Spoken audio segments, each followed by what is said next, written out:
As soon as Ulduar opened on the PTR, myself and many from the guild jumped straight on to see how difficult it is, testing both 10 and 25 man bosses on both normal and hard mode. As you would expect on the first night of PTR, there's lots of bugs, lots of tuning issues, and just things that need to be changed. If you're not particularly familiar with Ulduar, many of these will probably go straight over your head and you haven't even realised that there's any issues. But some bosses, such as XT hard mode, taking away the fact that it crashes everyone's game just for no reason whatsoever. There was no light spark spawning for us, and the gravity bomb range seemed really scuffed. That's just one example. We noticed plenty of things wrong on almost every single boss, but we know that's going to be fixed, or we hope it's going to be fixed. So instead of just focusing on my limited experience on the PTR so far, and I say limited because I will definitely be spending more or less every single day on the PTR for as long as Ulduar's available. Instead, let's have a look at the notes that Blizzard put out, because these will actually show us their true intentions of what we should expect from the bosses. If you want to have a read through this yourself, because we will only be skimming over it, you can find all of this on the Blue Tracker on Warcraft Tavern. I'll put a link in the description below. First of all, just a little bit of testing focus, so what they're actually looking at here. So both 10 and 25 man versions are available, as I've already mentioned. I've been in both. You can copy your existing character over, and there's vendors with gear, gems, absolutely everything you could possibly think of. You can buy the key to access Algalon's room, and also the doors open so you don't even need the key. A little bit confusing. You can use the teleporters straight away in Ulduar to teleport anywhere you want inside the instance. And also it's worth noting that when the actual release of the game comes out, you will need to progress through the instance as normal to unlock additional teleporters,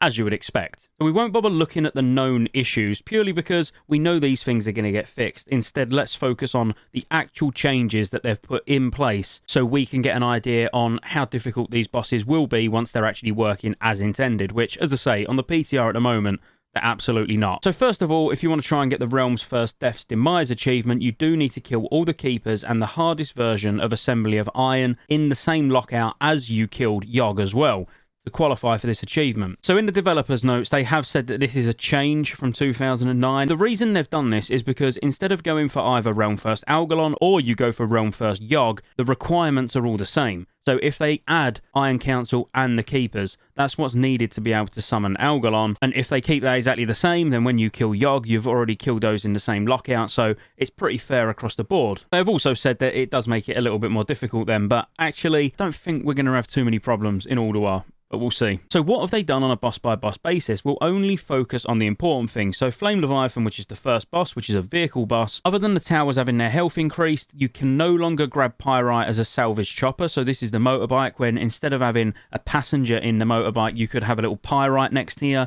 That is not going to be available in a pre-nerf state. And flame vents won't cancel early when turrets on Flame Leviathan die. So what this basically is when you're in a demolisher, you can load yourself into the demolisher and get fired up on top of Flame Leviathan to kill the turrets on top. This causes a shutdown. And then when this happens, the turrets die, you drop down to the floor, and then you're relying on your teammates to come and pick you up. Normally, the choppers will come pick you up and then take you to wherever you're meant to be, whichever demolisher you're meant to be in. Now, flame vents needs interrupting by the siege engines. So if you're in a siege engine, you've got your number 2 ability, which is the interrupt, you need to be using, and especially if these people up on the top are just about to finish the turrets and fall down, they will get absolutely obliterated without you getting that flame vents interrupted. Whereas before, when a shutdown was caused, flame vents automatically cancel. So that's now not the case, making it a little bit more difficult. The main things about Razor Scale is the fact that its damage has been increased across the board. Devouring Flame is now an undefined category rather than magic, meaning no one can mitigate any of this damage whatsoever. The Dark Rune Sentinels have access to Whirlwind on 10 player in addition to 25 player, which I will just say on that, they die so quick. I've still not even seen a Whirlwind yet, just because you focus those targets down, obviously, and they seem to die before they even think about casting one, so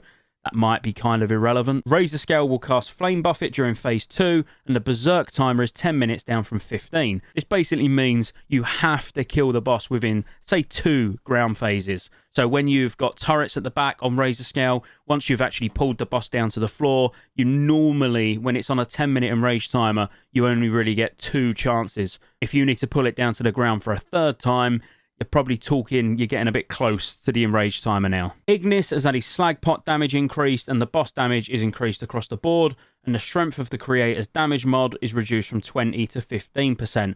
So that sees a little nerf, but because of the damage across the board, this sort of evens out, and that's what they've said in the developer notes. XT's had tons of changes, but as I say, there's a lot of things that I've seen wrong personally with XT, so most of this is probably quite irrelevant. But the light bomb radius has been increased, light bomb damage and gravity bomb damage has been increased. The amount of health and damage increased XT gains when Heartbreak is active, which is the hard mode, so once you've actually killed the heart and Heartbreak becomes active, it should be hitting a lot harder. It was hitting fairly hard, but not really pre-nerf, buffed, tuned hard mode, if you like. Not for me anyway. Her tantrum duration is increased from 8 to 12 seconds. This is particularly big because really on hard mode, the biggest challenge is making sure that you can get through one temper tantrum to the next. So instead of only using one cooldown per tantrum, you may now need to chain 2 back to back per tantrum. The berserk time is 6 minutes down from 10, which that does make it very tight because once you've killed that first heart and entered hard mode, it is actually quite a lot of health that you've got to try and chip away at. There's also some changes to adds, but overall, pretty boring stuff. Iron Council's had a few changes. The damage and healing of all abilities across the board, across both raid sizes and modes, has been buffed. The Rune of Death periodic damage is increased, so this is just a big green circle on the floor that you want to get out of very quick because even ordinarily, it does quite a lot of damage, but now, yeah, it does even more. Static Disruption has been added to the fight again. The way I normally describe this mechanic is as a bit like Blood Boil from BT. So you just have a few range that will rotate out and make sure that the furthest player's away to be soaking this. And then if you're fighting Stillbreaker last, so you're doing it the hardest of hard modes, the overwhelming power debuff and meltdown duration have been reduced to 25 seconds from 35 seconds, which just basically reduces the amount of time you've got really to kill the boss. This part of the fight has always been important transition-wise, so making sure you've got a power rune on the floor so everyone can get stacked ready for this nuke phase at the end. And even getting that clean transition, this can still be very tight to get down. So that 10 seconds less on both of these buffs, well, debuff and buff, is going to make a big difference. The Collar Crunch Armor now stacks and the duration is increased to 20 seconds from 6 seconds. Now this is probably specifically talking about 10-man, because on 10-man it used to last 6 seconds, but actually on 25 it lasts 45 seconds, or it should. So in 10-man you could actually drop the stacks, whereas in 25-man it requires a tank swap. There's lots here where damage has just been increased. They've removed the little bit of help where when you've got focused eye beam on you that it whispers you. So you just need to be observant and know that it's on you. Although we'll probably have deadly boss mods that will tell us that anyway. Petrifying Breath will cast when no players are near Collar, so yep, you always need someone close to him. And then basically most of his abilities have just been buffed in damage. Only having 10 seconds on the grip, that's going to be quite interesting. But ultimately, if your DPS are just focusing on the right arm, whenever it's up, every time someone gets squeezed, they should be broken out before they die anyway. That's why most people will go right arm body,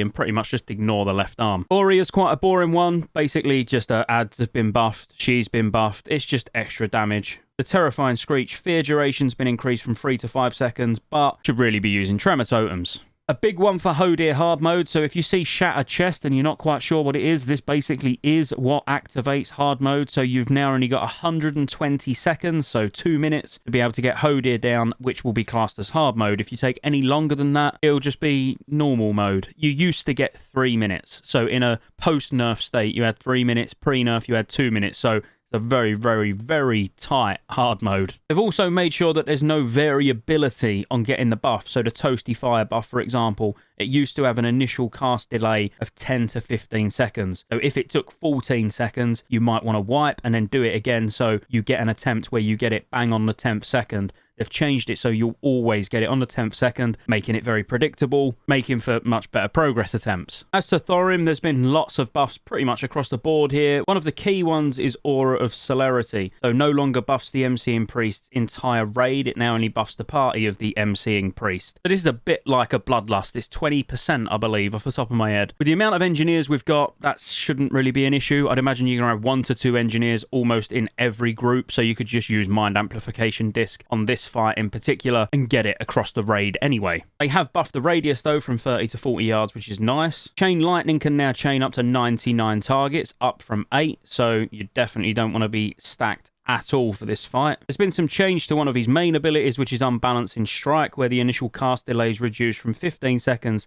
to 10 seconds, and the frequency has increased from every 25 seconds to every 20 seconds. This is just going to make it a lot tighter in the time you need to be able to kill him. But it is a tank swap mechanic anyway, so don't think it's going to make too much of a difference. They've also made it so Chain Lightning is going to be cast more frequently as well. And like I said, Thorim's base damage has been increased across all raid sizes and difficulties. When it comes to Freya, it's a bit similar to Razor Scale in the fact that Tidal Wave's defense category changed from magic to none, meaning just purely unmitigatable damage. Because as some classes, for example, tank classes in particular, where you get, 6% reduced damage from magic spells or whatever, that's not going to make a difference to any of these. Outside of just buff damage from Freya and the adds theirself, the biggest change here is to Elder Iron Branch, where Iron Root spell category is no longer a root effect. So what this is basically an Iron Roots that you get on you or on the player next to you or whatever, and they've got a small amount of health that need to be nuked down, but they do a lot of damage, like a really powerful entangling roots. An easy way to get around this was, of course, Hand of Freedom. You would just have Paladins use Hand of Freedom to get people out instantly,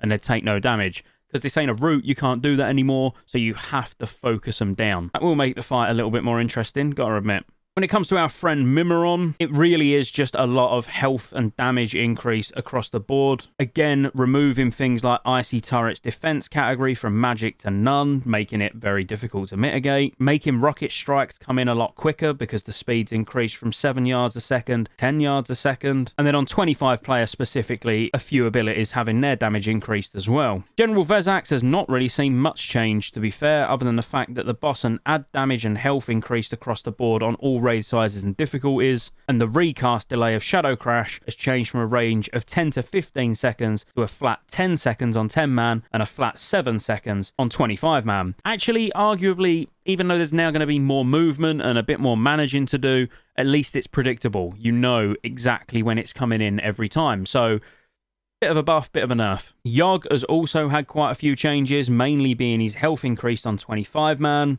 range increase on certain abilities, diminishing power now stacking 4 times. The Guardians can now cast Dominate Mind, so the initial cast delay is 15 seconds, so if you get them down in 15 seconds, it doesn't matter anyway. Frequency of casts such as Drain Life has been reduced. Constrictor Tentacles no longer despawn on the transition from Phase 2 to Phase 3, so you need to clean up or go into Phase 3 with a very clean room. In Phase 1, the Guardians of Yogg spawn more frequently, which actually is probably a good thing because it's the most boring phase of all. You want to just get through it nice and quick anyway. And Crusher Tentacles, which are probably the most dangerous ones, spawn more frequently in Phase 2. And finally, Algalon, which is quite a quick one because the damage has just been increased and the boss's melee attack damage increase and attack speed has been slowed down. And that's it. That's basically not every change. They did say at the start of this post that, it's not every single little change, but these are should be the key takeaways from each boss. I think it's pretty cool. There's some good changes in there. I'm really looking forward to finishing all the hard modes off. I'm going to be in there all afternoon. I might even stream tonight. Obviously, if you wondered where I've been, because it's been about 2 weeks with no videos, I've had some issues. Well, one of which was me having COVID, but also my little girl's been really poorly, so I've just not been able to do anything. But I'm back, and obviously videos will be coming thick and fast, so be sure to like and subscribe. Roll the outro. There's lots of ways you can support the channel to keep me here putting out World of Warcraft content and covering all future MMOs. Consider joining the channel as a member. You get access to emotes. Everyone will know you're a member when you comment on future videos because you get a nice icon next to your name. And you get access to members-only videos, which I'll be putting a lot of on the channel throughout the year. Additionally, there's a Patreon link in the description as well. Thank you for watching all the way to the end, and I'll see you on the next one.